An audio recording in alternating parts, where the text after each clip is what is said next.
तो जब हम एनर्जी ट्रांसफ़र की बात करते हैं, एनर्जी ट्रांसफ़र इज़ रियल। जो लोग इसके बारे में नहीं मानते हैं वो अलग बात है, पर ये रियल है, इसमें कोई दो राय नहीं है।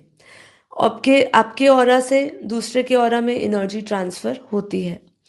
अब उसमें बापूजी ने समझाया कि जब आप किसी को याद करते हो तो एक्शन का रिएक्शन आता है। आपने याद किया किसी को, आपके ऑरा, ऑरा मतलब आपका जो आकाश तत्व में जितना भी फीलिंग्स, इमोशंस, रिकॉर्डिंग जो कुछ भी है, उस आत्मा, दूसरे जिसको आप याद कर रहे हो उस आत्मा के प्रति, वो भी आपके अंदर, आपके आकाश तत्व में रिकॉर्डेड है। आपके ऑरा में, आपके आकाश तत्व में जो भी फीलिंग्स, इमोशंस भरे हैं वो उसको टच करेंगे। इसलिए बापूजी इसमें क्या कह रहे हैं, तुमने उसे याद किया, तुम्हारी पावर उसमें गई।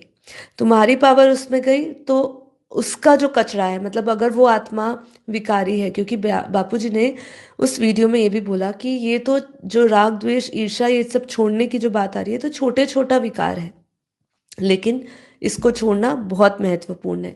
तो ये भी अगर किसी आत्मा को जिसको याद कर रहे हो वो नेगेटिव है, अब आपको तो इसलिए कहते हैं ना, किसी को जज मत करो, सोचना स्वरूप ना बनो। किसी को सोचोगे तो उसकी एनर्जी आपके अंदर आएगी, उसकी पावर, नेगेटिव पावर आपके अंदर आएगी। वो आत्मा नेगेटिव है, उसका ऑरा, उसका आकाश तत्व में नेगेटिव वाइब्रेशंस है। आप उसको याद करोगे, उसकी एनर्जी, उसके ऑरा में जो नेगेटिविटी है, उसके आकाश तत्व में जो नेगेटिविटी है वो आपके ऑरा में आएगी।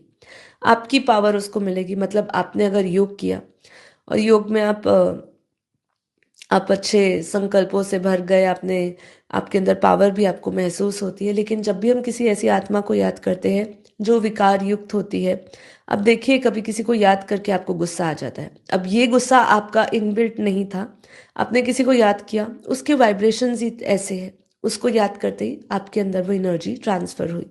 तो एनर्जी ट्रांसफर इज रियल। इसलिए बापूजी कहते हैं सोचना स्वरूप नहीं बनना। इसलिए जो साधक होता है, जो रियल साधक है या जो संत है, वो हमेशा अपना ग्रुप डिसाइड करते हैं, अपना सर्कल डिसाइड करते हैं, मुझे किसके साथ रहना है, किसका संग लेना है, किसको याद करना है, किसको याद नहीं करना है।